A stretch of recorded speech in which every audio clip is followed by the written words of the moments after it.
Zoom. Glad you're joining us as well. And we are going to have the national anthem and the pledge. Dr. Lesser.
I pledge allegiance to the flag of the United States of America and to the republic for which it stands, one nation, under God, indivisible, with liberty and justice for all.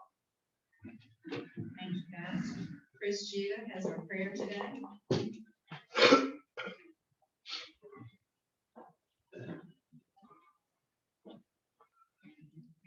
Let us pray. Heavenly Father, we thank you for this day, this beautiful sunshine. We ask that you be with each of us, keeping us safe as we enjoy each other's company and fellowship today. We ask that you bless this food and be upon us throughout this week. Bless this club and all the things that it does for this community. We ask that you forgive us of our sins and all of these things we ask in Jesus' name. Amen. Amen. Thank you, Chris. Terry Duffy. Terry, I couldn't see you there. Yeah. Hi. With all the sheriff's posse here today, I was trying to hide out rather than running under the radar. Everybody feel safe today? Yeah. Yeah, you should. Got everybody here.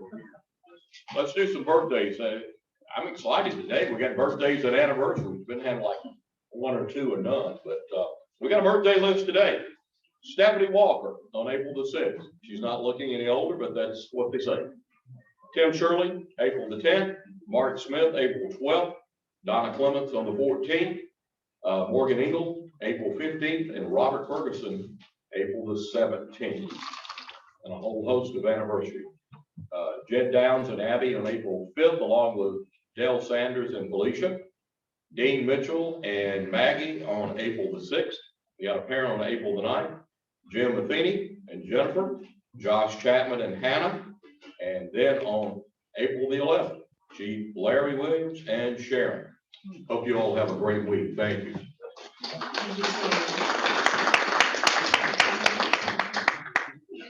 Our introduction of guests and visiting Rotarians, Dennis Coe.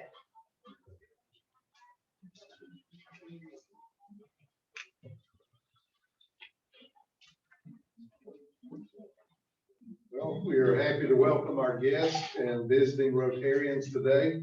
When I call your name, if you would please stand and remain standing until all visitors are recognized. We have with us today Dr. Tracy Brooks, guest of Dr. Linda Young, Judge Larry Anderson, John Bird, Captain Donovan Harris, Captain James Ivy, and Chief Deputy Jeff Carlisle, guest of Archie Stallman. Are there any other guests or visitors we may have missed? Thank you for visiting today.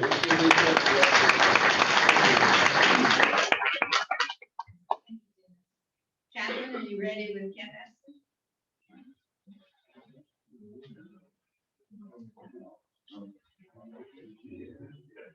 We're getting close, so good luck to whoever did it. Do you have any cards left? We have 3,427 points.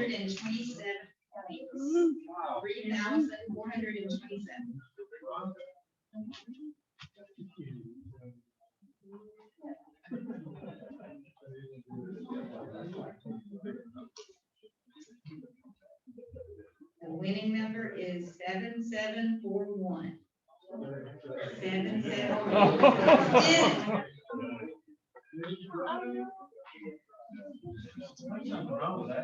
Should have just stayed up here.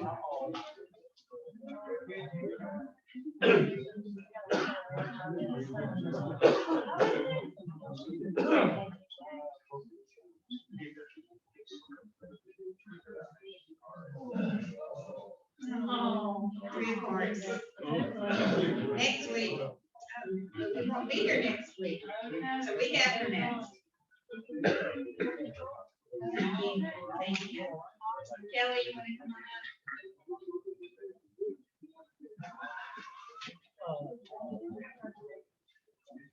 Thank you, President Sheila. Okay, it is that time again, and before you wonder, I'm not as confused as I look. I realize that White Elephant is normally in the fall, but you know that thing COVID hit, and we've been trying to play catch up ever since. So we are having it this year, May the 9th, which is coming up, as you can tell, a little over a month away. We are asking, it's going to be May 9th right here. We're going to go back to the same kind of structure that we have had in the past. That Monday night, we won't have a meeting that Monday here for lunch. We will meet that evening at 6 o'clock. And we will have our silent auction and our live auction. So you guys that have been a member for several years, revert back to about 4 years ago of how we used to do it. And that's how we're going to do it again, except it won't be in the fall. So we are also going to ask that you have your auction items in by May the 2nd. That is the Monday before. You know, do we have anything other than, are we meeting here? That should. Okay. So May the 2nd, we will take them back to this room. The ladies here at Sterling know what to do with them. So if you bring them in, you know, any other time other than our normal meeting, they will know, they'll lead you back to that room, get you to sign in your item and leave it there. We will have the cards again this year. And if you remember, those of you who have been with us in the past, we had a card that just had your name on it. And it had a place where you put the item as well as the value. We're going to ask you guys to do that again. Believe it or not, that is so unbelievably helpful when we are recording, because we want to make sure you get credit for whatever item you bring. And so if that card is on there, then it helps us make sure that, you know, that is put down for your name. So we'll be getting those out in the next week or so. So be looking for those. And let's see, we'll have the reverse drawing again. And so you'll have that ticket. We'll be getting those out to you as well. So just remember, as a Rotarian, the expectation that we have had in the past, we're going to ask everybody to keep with that. We have been expected to bring an item, to donate an item that's at least $100 value, to purchase an item with at least $100 value, and then also your raffle ticket of $100. Everyone will receive that raffle ticket, but then obviously, if you want to buy some more, we will have those available. So just know that that's coming, and we'll be getting out more information, but it's coming up quick. So go ahead and be thinking about your items and go ahead and be bringing those in, and we certainly will take care of those. Thank you. Thank you so much, Jill. And then our spring picnic, James. Thank you, President Sheila. That's coming upon us in 3 weeks from today. All right. That's correct. Count my days. That's right. So if you have not already signed up, the sheets are back on your table again. If you've already signed, that don't have to do it again. If you do, that's okay. We'll figure that out. But we need to know you and your guests or your family who's all coming, so we can prepare for the food, and also setting up this at the Botanical Gardens. Botanical Gardens, April the 25th, begins at 6. And if you have any questions, please see me at President Sheila. And also, don't forget, if you are a new member committee, we have a short meeting following the day's meeting as soon as we get through. So it would be very short. Just make a few comments for that. So make sure you don't forget that. And look forward. Make sure this is the first time we ever do this in a couple of years or longer. And because I'm going to not say that word anymore, but you know why. And so just looking forward to being able to spend time with you socially outside here, also with your family. So make sure you remember that, April 25th. Thank you, James. Dr. Young?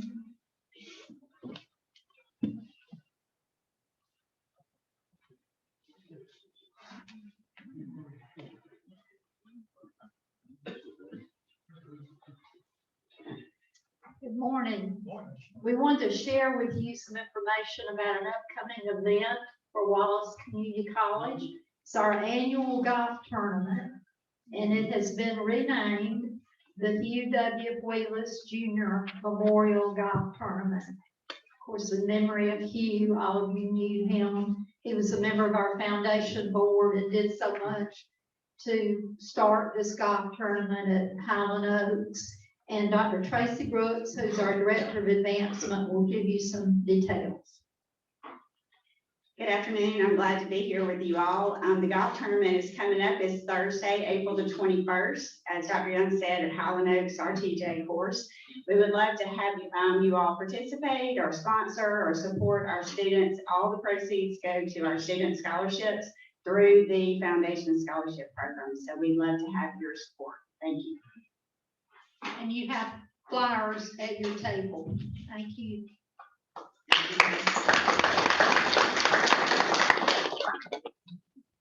Also, I want to go ahead and mention, and Mary Beth, please join me or correct me, next Tuesday at National Peanut Festival in the Alpha Building.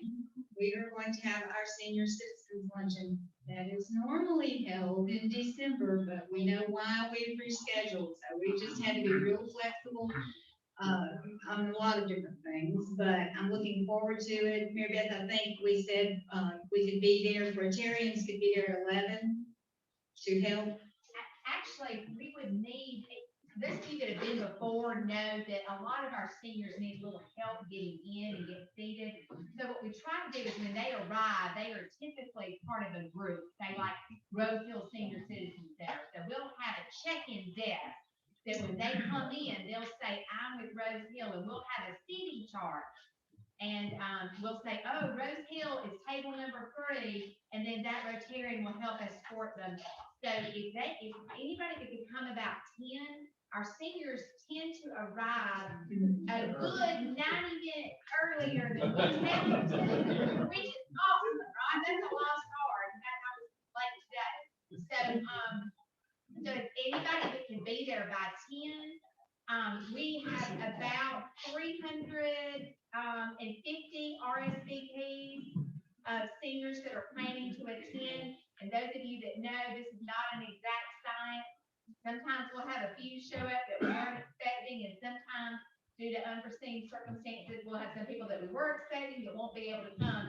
But I can promise you this, it's always a good time. So please come and support us if you can. It's really one of my favorite events that we do, and we're going to have a good time. Thank you, and I'm sorry I put you on the spot like that, but wanted to make sure everybody knew and remembered, and I look forward to it as well. And I think one of the reasons they arrive at 10 is because they're excited, and they want to visit with their friends, and they're excited to have an event and something to do. So we're focusing on them that day. So next Tuesday, next Monday, we will not be here. That is next Tuesday. Okay.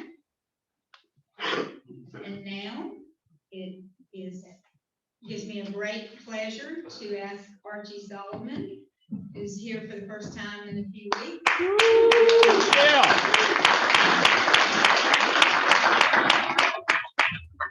Thank you, Sheila.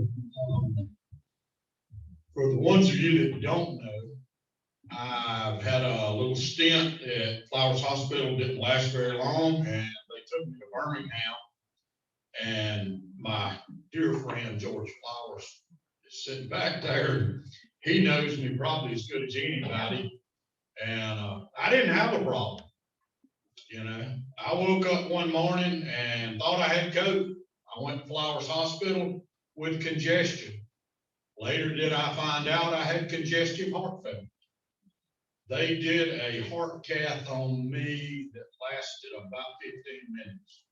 If any of y'all have ever been around a heart cath or ever heard anybody having a heart cath, it lasts a lot longer than that.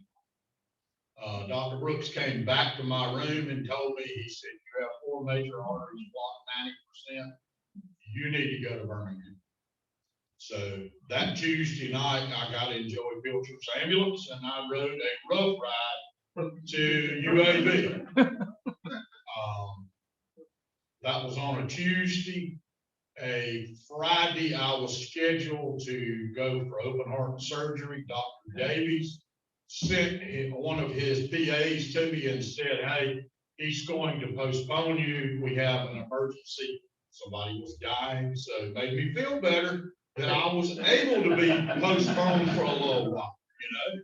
So then she came back a little while later and she says, guess what? We've got another one. He's just going to wait and do you tomorrow. And I said, no. I want to do it when, you know, when we scheduled it. So at 9:30 on February the 18th that night, he started surgery on me, lasted 4 hours. I got 4 bypasses.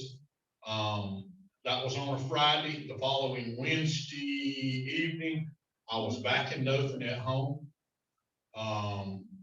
2 or 3 weeks before they would let me drive. And the main reason is if you have a car wreck and you've had open heart surgery and you have been split, you don't want an airbag to hit you at 400 miles an hour, you know, would be. But since then, I've had an overwhelming texts, phone calls, people, you know, that have prayed for me. I'm back doing cardiac rehab Monday, Wednesday, and Friday. I'm back doing yoga, which I was doing beforehand on Tuesday and Thursday, and I now ride a bicycle about 4 or 5 miles every day. But I have been given a second chance, and I'm gonna make the most of it.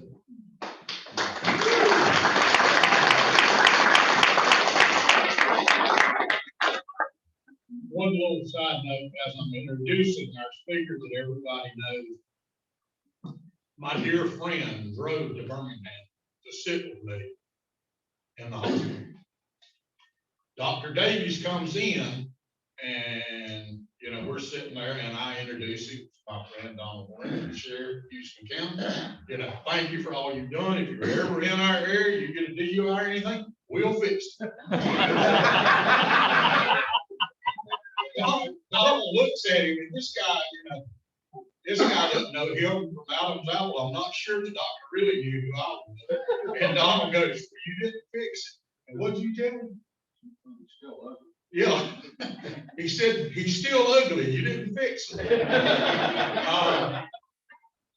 Donald's going to come talk to you because there's a lot of things that are important to a lot of us.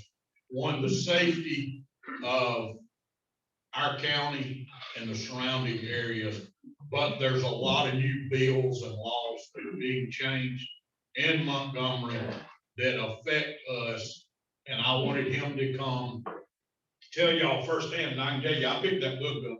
That book is Criminal Laws of Alabama, and that is the 2020 edition. So I wonder if everybody that works in law enforcement, including the DA, a couple of judges, and a couple of lawyers sitting in this room, can everybody recite that book front to back?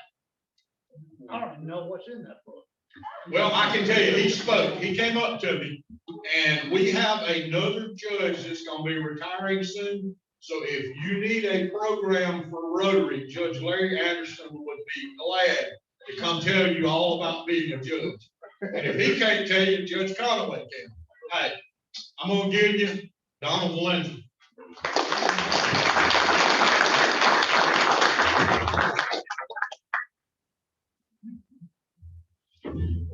Well, you know, I get asked a lot, how did I wind up in Dothan? Because I was born and raised in Wallace.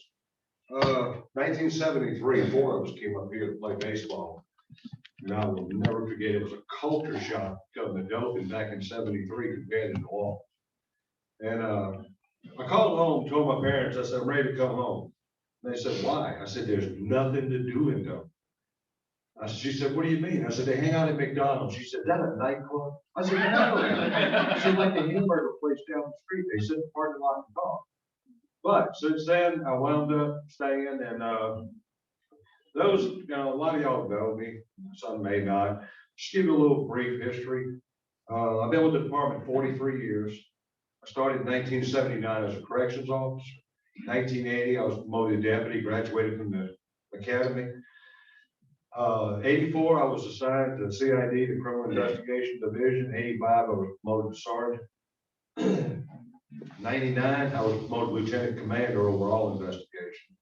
2007, I was promoted to chief deputy. In 14, I got appointed by Governor Bentley to be sheriff.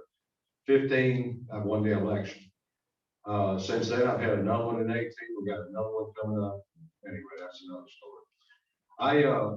I was assigned to CID for 24 years of my career. I got some of my guys with me here. Donovan is the captain over CID. James was captain over multiple divisions, dispatch, jail, honor guard. Jeff's my chief deputy. These are the guys that make the department good. I just give them what they need to go to work. I've worked over 75 homicides in my career. Sheriff Clark, a lot of y'all know A.B. Clark. I started on A.B. and we had a situation. He said, I need to get a team together that'll just go up there and get done what's got to get done. I didn't even know what he was talking about. Well, anyway, in today's time, it's called SRT, Special Response or SWAT. I was on that unit for 27 years. It's time to get off when you get older. When you can't keep up with ones like them, you got to get off. But it's been a good career. I've had over 4,400 hours executive level training. I sit on multiple boards, the Child Death, Wallace Criminal Justice, Wiregrass, Angel House, Salvation Army. We got this new one we're trying to get back started. Star Saying keeps me pretty occupied. I was the first to graduate from the FBI National Academy in our department. And I served as president for 11 and 12. Lo and behold, 2024, I'll be the president for the Alabama Sheriff's Association. Just a few things about our department, how we've come in the last several years. We had 65 deputies in the start of 18. We're up to 91 now. We have certified mental health officers. We went from 5 to 16. This was a program Judge Davenport did some research on, and we're able to put our guys through inspector care training where they can make an on-site decision on whether or not somebody has mental issues to get them to the ward where Judge Davenport will take over and conduct the final hearing. We've expanded K-9, 4 to 8. School resource officers. You know, some people want to go back and start DARE again. I'll tell you this, DARE was a good program, but DARE was to say no to drugs. We now have SRO, school resource officers. We've gone from 1 to 11. And to give you an idea what I'm talking about, as of 2021, there's been 92 school shootings since 2018. In 21 alone, there was 34, and 24 of those shootings happened after August of 21. So we do have a lot going on around the country, and our schools, our kids, and our elderly are the ones we need to protect. We've come a pretty good ways as far as when I stepped in, I had $839 pistol permit. Well, since then, we implemented a civil bill along with the pistol permit, and I've spent $1.65 million on 66 vehicles at no cost to the county commission. The reason for that was we had 19 vehicles when I came in that had 300,000 plus miles on them. You know, you can't ask deputies to drive vehicles like that. We're the home keepers for Homeland Security, 10 counties. We've been able to get an MRAP, 2 Hummers, an SRT command unit from the 1033 program. And we felt like Biden was going to take away the program like Obama did. So we went ahead and bought a Bearcat. Most of y'all may know what a Bearcat is, a personnel armored vehicle. Paid $291,000. None of it come from the county commission. It was pistol permit and civil bill. I learned quick being in what you need, what you want are 2 different things. We're running across a little problem right now that's really difficult. I'm glad for Dothan. Dothan's fixing to start their officers off at $51,000. we're still at between 34 and 36.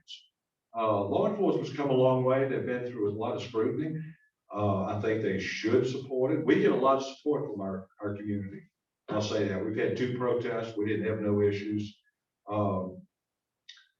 But in today's time, we're competing with our people 2 blocks over. So it's gonna be all right. Either way, we got both divisions protecting Dothan and Houston County. We'll be good.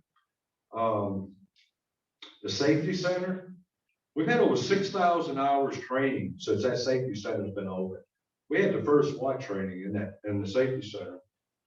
Some of the classes were to include, I have to read these: mental health, peer support, FTO, field training, pit maneuver, crisis negotiation, certified classroom training instructors, K9, SWAT, qualifications, explosive breaching, building clearing, high-risk entry, high-risk traffic stops, sniper training, live fire, and training with night vision and riot control. So we have taken advantage of the training center. If you hadn't been out there, it's pretty phenomenal. You ought to try to go out and see it. One thing I want to talk about today is this very confusing constitutional carry bill that was passed. Paul and Donnie Chastain were very, very helpful for us. This has just reached the time where parts of the country is changing. They've tried to do this bill before 4 times in the last 4 years. They try to attack it, take it away, and it does. It's a discretionary fund for the sheriff, but there's reason behind it. You run criminal background checks on a lot of, with people that are possessing firearms. And a lot of them that's not supposed to be possessing firearms, when we do catch them, well, then they have to face the consequences. I don't know if any of y'all got one of these? I'm surprised. This was a nationwide card that went out on me and several other sheriffs about how we're going to put single moms in jail because we're against the constitutional carry. I mean, I don't even know who the people are. I've never spoken to them. They want me to respectfully insist on reversing my course and stop opposing constitutional gun rights. On the back, it just makes a little note, says, by doing so, he's working to keep law in place which send women to jail for lawfully defending themselves with a firearm. Let me tell you something. I am a firm believer in firearms. I think everybody should have a firearm. I do. I think you should be trained with a firearm. I don't think you should have one if you're not going to train with it. We're in difficult times now. Like I said, I've been in the department 43 years. I've never seen it like it is now. Anytime a city grows, crime's going to grow. We average maybe 6 to 10 times a day shots fired. A lot of our dealings are 17 to 24, 26-year-old. They don't think twice about running around spraying and praying. This constitutional carry bill, like I said, they tried this the last 4 times, last 4 years. They finally came up and said, if you'll do a lifetime permit, we're done with it. We won't try to oppose y'all anymore. So they did do a lifetime permit. Lifetime permit states that you will 1, 3, and 5-year permits if you choose to still get a permit. A lifetime was $300. If you're over 60, $150. But the key to that was ALEA, the Alabama Law Enforcement Agency, has to build a database before the lifetime takes effect to be sold. Well, they still haven't got it in place yet. Supposedly, it's supposed to have it in place by October. We'll see. But with that said, they tried to slip in under Homeland Security to crush the concealed carry permit. And it was detected and it went down again. This time they came back and they've changed the concealed carry 4 times since 2012. The other one was like 12 pages. This one here they just passed is 29 pages. I have read this 2 to 3, 4 times, and some of it is still difficult to try to understand exactly what they're trying to say. I got a few highlights on some of it that we can discuss and try to see what we got. But just to give you an idea of some of the things that did pass Bill 133. It doesn't take effect till January 1 of 23. Of course, it does talk about affecting the lifetime. One thing they did put in the permit this time that they didn't put the other times, we kept telling them, yeah, I was against killing the permit. I was. Because if they killed the permit, you couldn't leave the state of Alabama with a hand. It's a felony if you go into the other states without a permit. Alabama was honored by 34 states that honored our permit. You kill it, you go in the state, you get charged with a felony. I spoke to a Alabama carry group, and I felt like I was a piece of raw meat in the lion's den. And I asked him, I said, so what's your concern? One guy says, why do I gotta pay $20 to have a permit when it's my constitutional right? I said, well, you got a point there. I said, you don't have to have a permit. You can unload it, put it in the locked box, which is the glove box, lock it, and when you can't get your hands on it, and when you get out, you gotta wear it where everybody can see it. I said, so there you go. I said, but don't worry about it. You don't go to Florida. He said, I go to Florida all the time. I said, well, you pay 20, keep going to Florida. You pay 20,000 to get that attorney to get you off that felony. And that's how it is. So this bill, they left permits in. If you're going to travel out of state, get a permit, because a lot of these states do not honor us not having a permit. It says we honor your permit. So to be safe, I'm still going to do it with my wife and daughter. I'll continually do it. Drop down some of the changes, disorderly conduct. Disorderly conduct has several variations to it in general. But when they had under the old law and they brought it, more or less brought it over to this one, if you walk into a restaurant that says no firearms, and they detect you have a firearm, and they tell you to either leave or go put it up, and you refuse, normally that would be disorder, causing an oil alarming. Well, in the last bill, and including in this bill, you can't charge them with disorder. You have to give them a warning to leave or go put it up. If the restaurant wants you to leave, you got to leave. If you don't, you'll be arrested for trespass. But it comes down to it now where disorderly has to have brandishing. Brandishing is now required to prove the offense. In other words, you got to prove he's got a gun and he's doing this and they're waving it around, threatening somebody, any type of aggressive manner. If he doesn't do that, you can't charge him. So initially, when they come out with this, they had so many different things in this bill that prohibited law enforcement. They had it at one time where we could not ask, do you have a firearm in the car? And if we detected a firearm, we could not touch that firearm to check to see if it was stolen. They came up with all these different parts in the first drafting of the bill. And then finally, in the end, they did take some of that out. If the officer feels, if you get stopped, the best thing to do, if you do carry a permit, the best thing to do is hand the license and the permit at the same time. And it relieves the officer, gets him off that level 3, where if he does see a firearm, you don't result to drawing his own. A lot of people don't realize traffic stops are one of the most deadly things you can have in law enforcement. I'll give you an example. A friend of mine worked in Headland. 10 o'clock at night, he stopped a car for running a stop sign. Headland, Alabama. And when he got out, the guy shot at him with a shotgun. How he missed him, I have no idea. The next stop sign, the guy washed himself all over the inside of the car with a double barrel. Well, David says, well, why did he try to kill me? I wasn't even going to write him a ticket. Well, David had no clue that he just killed the guy in Ashford and thought David was stopping him for it. Trooper Phillips, they got shot a few years back over in Geneva. They were chasing this, he was chasing this vehicle, and the driver tells the passenger, I'm going to hit my brakes. When that trooper comes around me, shoot him. He said, I'm not shooting the trooper. Well, he did, the driver did. He hit the brakes. Phillips had to go around to keep from hitting him, and he shot Trooper Phillips through the window. Luckily, it was birdshot. They just killed a retired game fish down in Florida and stole his truck. So you really don't know what's going through their minds on traffic stops. So a lot of times they may sound a little aggressive, just sort of bear with them.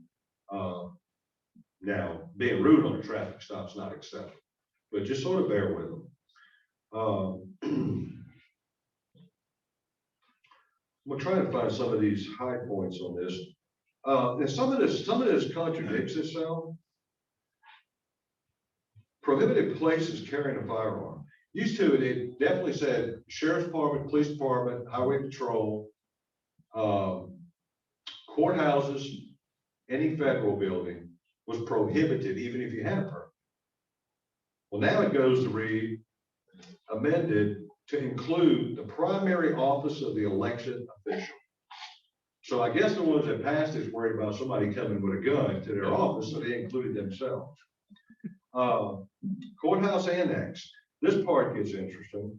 They're basically trying to say the building constructed, purchased, repurposed as part of the courthouse complex, judicial complex, probate court, so long as the building is actively and regularly used for the purpose, or the building or buildings by order of the judge of probate, having regular scheduled or specially called judicial proceedings. The building is part of the courthouse as long as they're only in duration for the proceedings. Now, I got a couple lawyers in here. I want to try to decipher this. Basically, what it's, I guess it's trying to tell us is when they're not having a judicial proceeding on an annex, that it's okay. So what days of the week do you know you can bring a gun to the probate? I mean, some of this stuff, I know they might have good intentions, but some of it's ridiculous.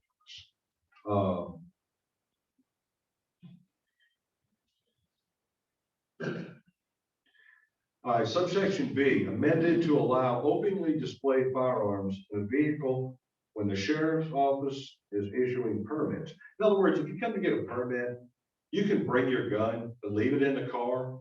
And in order to leave it in the car, it has to be out of view and locked. So if you can't put it in the glove box, if it's a long gun, just try to go. I mean, we don't never go out and look at people's cars when they issue permits. Of course, retired law enforcement. We had a local bill passed where you do get your permit at no cost. Military, all branches of military retired gets a permit at no cost. Okay.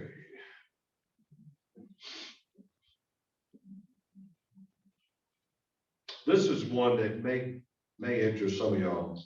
Employer and employee.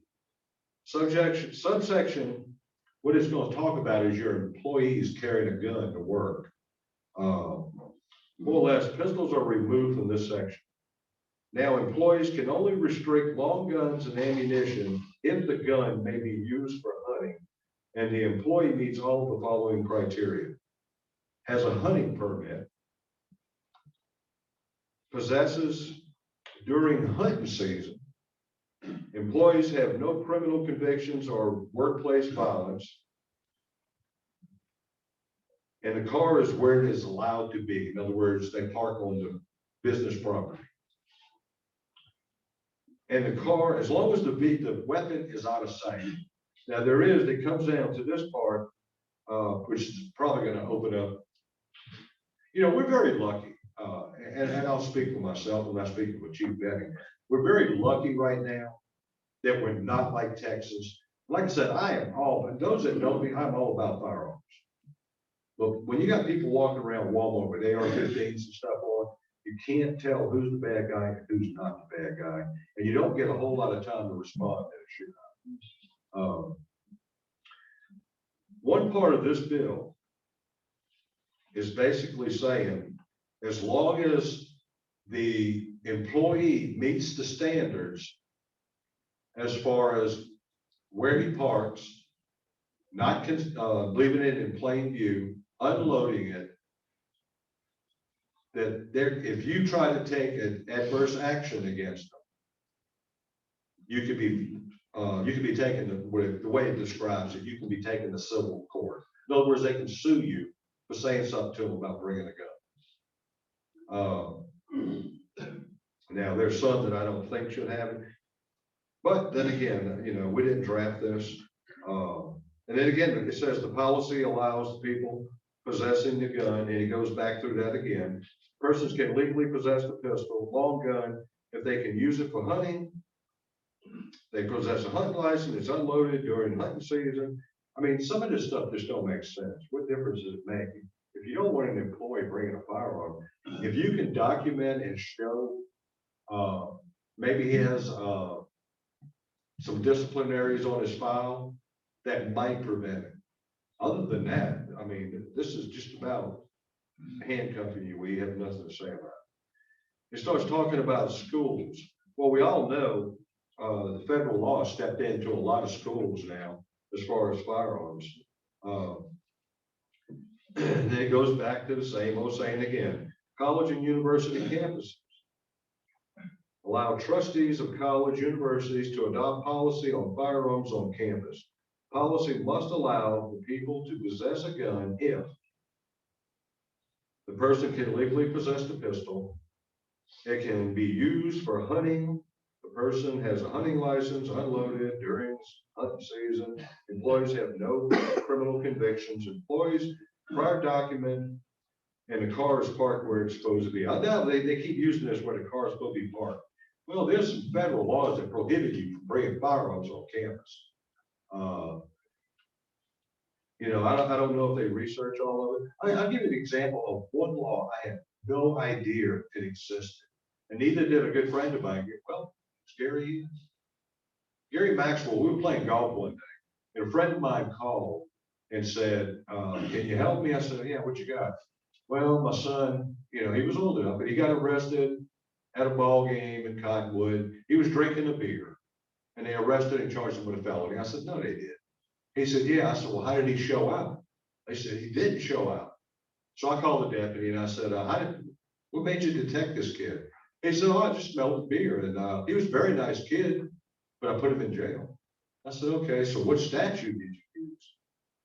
And even Gary said, that's not true. It don't exist. Well, it did exist. And I'm not sure if they ever took it off the books. This was like 10 years ago. Alcohol on K through 12 property is a felony in the state of Alabama. There's some laws on the books, probably need to be changed. But Judge Bedford was in the DA's office and he was going to handle that case. And I remember him telling Doug, I'm not charging this kid with a felony. Not when you can have 4 DUIs before you get a felony.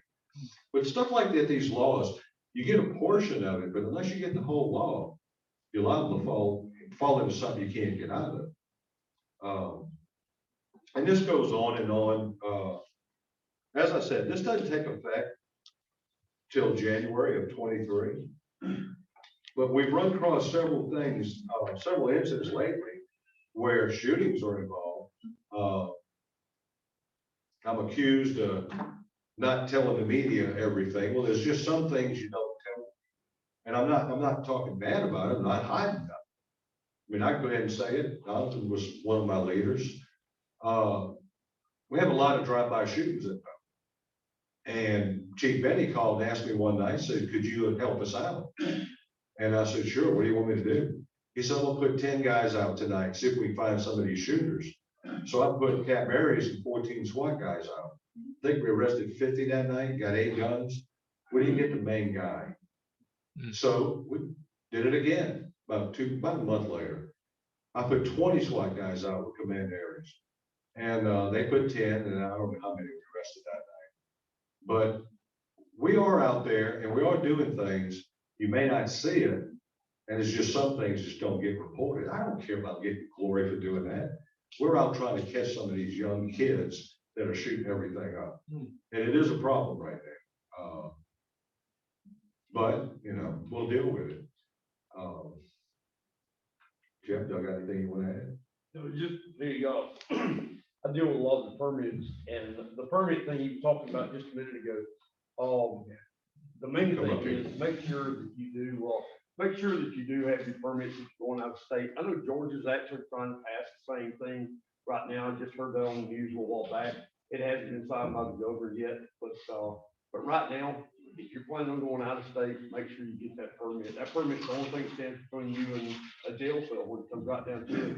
Because different officers have different versions of the law of what they want to do when you're there. You may never get caught, but just be careful with it. James? Don't seem like a bump on the law. Okay. Y'all have any questions? Yeah. Like where you have counties like we follow. Is there some kind of reciprocity with that particular area? Because you can be in the river and be half and half. Well, the way, Donovan, you go to the river a lot, but the way I understood, like the river, the Chattahoochee here actually is Georgia. Okay, so if you're on the river here, you're in Georgia. And the only reason I know that is when we have homicides, if they're in the water, they're Georgia Bureau of Investigation, either Early County or Jackson. You know, depends on where they're at. But normally, we do have the reciprocal with those states, but it's totally different when you get on water. Because one argues one point, I don't know about Lake Eufaula. I don't know what, I'm sure a portion of it is Eufaula is Alabama, but I'm sure there's a section over Donovan, you know? Yes, it goes up the channel line, Alabama and Georgia. But I think your question mainly is, are we just reciprocating with other counties? Or No, it's he's talking about on water. Talking about I'm just not on on water? water, it's, Yeah, I mean, it's the same water, I mean, just curious about. so What in kind of Eufaula, the channel line that goes up where the buoys are, on the Alabama side is Alabama water, and Georgia has the rest of it. But, you know, we don't have a whole lot of water. All we got ponds around here. You know, we'll help in the river if they need help. But we do have reciprocals with Georgia. Okay. Basically, we go from, I believe, Texas all the way up the coast, except for South Carolina. And then we have some like Oklahoma, maybe Nebraska. A lot of the upper north, absolutely not. I mean, we can bring firearms under HR 218, law enforcement. I wouldn't even bring a gun up there. But if you're talking about the, sorry, Judge, if you're talking about your pistol permit in, say, on the river, your pistol permit on the river, if you have a permit, Georgia does reciprocate with us anyway. So regardless of whose water there is considered, you're covered. Now, if you start getting up in some of the channels and getting away from the main body of water, then that's where the only thing you have to worry about there is your fishing license. You know, your fishing license, that type of thing. But as far as your permit, it's still gonna be covered because anywhere in the state of Georgia that you can legally carry, your Alabama permit will cover you in Georgia. Yeah, Sheriff, I want to go back to this constitutional carry legislation. Under the permit system, there were two benefits, I think. One was revenue to the sheriff's office, correct? Correct. And secondly, the sheriff was to make a determination as to people of unsound mind, that is, people who were mentally unstable. Therefore, they wouldn't get a permit. How does the bill address those two issues? Number one, revenue to your office. How do you make that up? Number two, who now determines, you know, if somebody's mentally unstable? Well, the first part of it, yes, we did. It's $20 a permit. Our department received 17, the county commission back free. We run a criminal background check on you. And we had a concern when they went to a 5-year permit because you could get a protection order put on you yesterday and we would not detect it until you come back to renew it in 5 years. But we thought, okay, well, if they're not concerned with it, we won't. Well, then it comes down to where it did help us. When I started in 14, I had $839 in my pistol permit. Well, now I do have a civil bill also, but I was able to buy that 1.65, the 66 vehicles and the Bearcat with no cost to the county commission. So yes, that part does help us. The part about not being able to run and detect who is getting a permit, now that they waive the permit, you're right. The law said it was mental or drunkards. Now, I've really never run across a drunkard, but I guess if you got somebody that was arrested multiple times and it was pretty recent, I guess you could consider it. Right now, nothing is being checked. Nothing. They tell you if you go out of the state, get a permit so you don't get charged with a felony.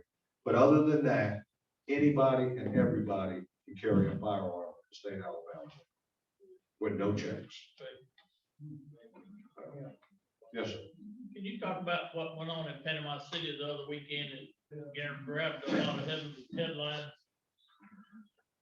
Well, I talked to Tommy Ford, the sheriff, and It was a handful, absolutely. They didn't anticipate it, but they got control of it, sort of, he said. Next time they will be ready. And as I've always said, we learn off of others' mistakes. We watch other people and other agencies react to something, and if it one part they didn't do right, we learn from it. But it was very unpredictable. We call them 100-milers.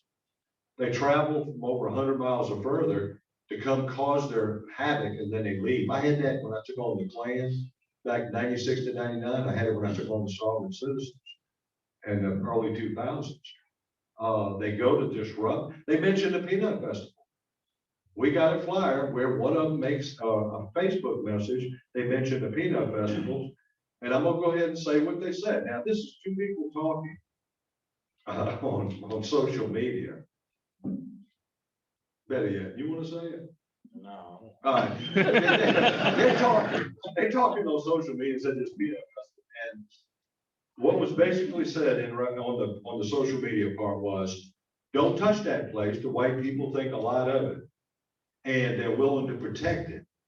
And they got the police in Houston County that's going to be there. Don't mess with that white place, is what they were saying. And in a way, it makes you feel good that, I mean, we're not going to mistreat nobody, but we're not, it's like I said, during the protests, you know, we had all these protests going on around the country, and we had a map in our city. When they map, that gives them locations to burn. And then we had these guys going around videoing us, come to find out it had nothing to do with it. Then we had a phone call in, Antifa said we're gonna burn the police and sheriff department. And all I said was, you come out with a Molotov, we're gonna shoot you. And you would have thought I said taboo. But you're not throwing a Molotov at one of my deputies. I'll tell you that right now. If he don't shoot you, I will. But we're not gonna put up what's going on around this country and let them come down here and cause it. We got good people here in Dothan, Houston County. We got some bad ones. We got bad ones everywhere. We got bad law enforcement. Okay? But we're not gonna let these come in and destroy our city. Simple as that. You know, this is I've been here since I was 18 years old. So yeah, this is my home. No, I was in my home. This is my home, and I care about it. And there's nothing political about it. I just said what I said. I've watched deputies. I've had a couple die in the line of duty. I was on duty the night Lieutenant McClain died. I've had 3 deputies commit suicide. Yeah, it's hard. They're your family. We look after each other, not criminally, but it's a brotherhood that you really, it's hard to understand unless you're there. We see officers get shot around the country, hurts us. Did you go over the reciprocal states? You said it was from Texas all the way through. Okay, I don't have the papers on me right now. We got them at the office. There's 34 states. I'm using that as an example. You're protected down here in the South. Florida and Alabama. Oh, yeah, no, absolutely. It's Texas, Louisiana, Mississippi, Florida, Georgia, South Carolina for some reason, that's not. North Carolina, Virginia, and then it starts dropping back, Arkansas, Kentucky, and then it scatters up a couple, Oklahoma and the western states. Of course, then you got your California and ones like that. That's an absolute. Yeah. Michigan, Illinois. Michigan, yeah. Anybody else?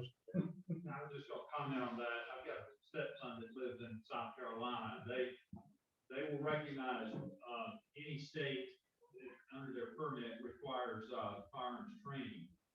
And if they have to get firearms training, then they recognize the permit. But if that's not required to get a permit, they will not recognize. That is probably true because a lot more states honor Florida because you do have to go through that class. And Alabama, you fill out the form and get it. You're right on it. That's absolutely right. How many deputies do you need? Is it determined by square miles of the county or population, or how do you determine that?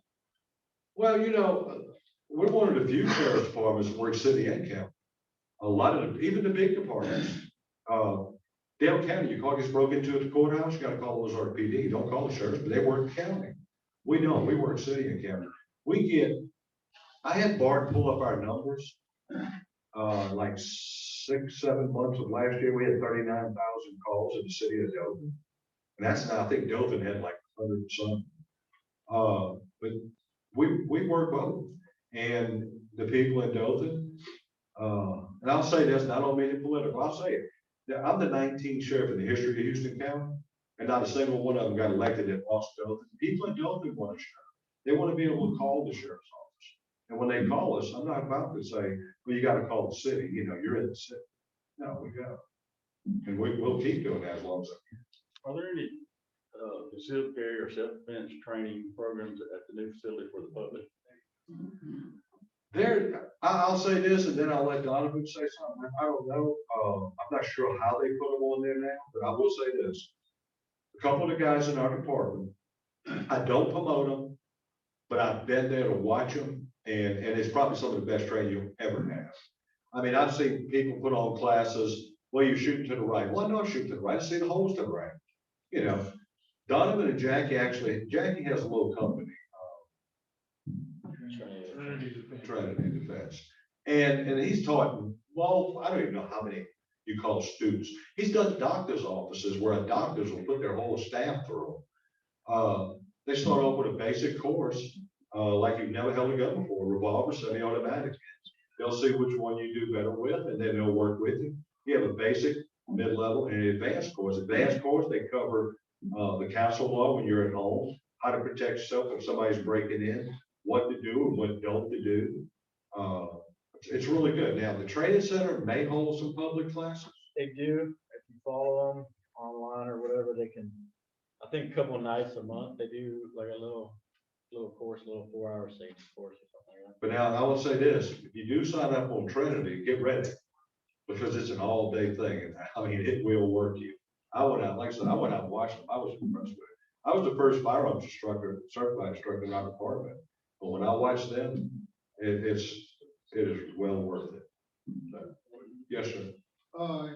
Say if we're traveling and we're talking about South Carolina, that's a separate day, but we've got to drive through South Carolina, so we're going to North Carolina to the mountains. What do we do when we get to the South Carolina state line? Well, I'll be honest, if you got a permit, the first thing I would do if you got stopped, I would hand it with my driver's license. There is a thing, interstate commerce, which you can travel. You can't help it. You're going through South Carolina to get to North Carolina, but you're not staying in South Carolina. And the reason I say that, some states, I know Louisiana is one of them. If they stop you and you don't tell them you have a firearm in the car, you can be charged. Now, you can look up South Carolina and see if they may do the same. I don't know. I would rather know. I hand them the permit. All that's showing is I have nothing. I'm a clean citizen. I have no records of domestic. I don't have any protection orders. I've never been committed, and I've never committed a felony. And any officer in his right mind, decent mind, is not going to charge somebody like that. And I've never heard of it in South Carolina. I just know they weren't on the checklist. We have that paper that shows the reciprocal.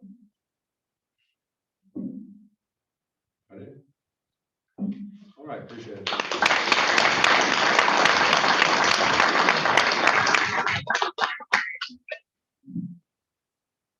Thank you, Sheriff. Appreciate it. All right, so next week we will not be here. We will be at the Alpha Building on Tuesday.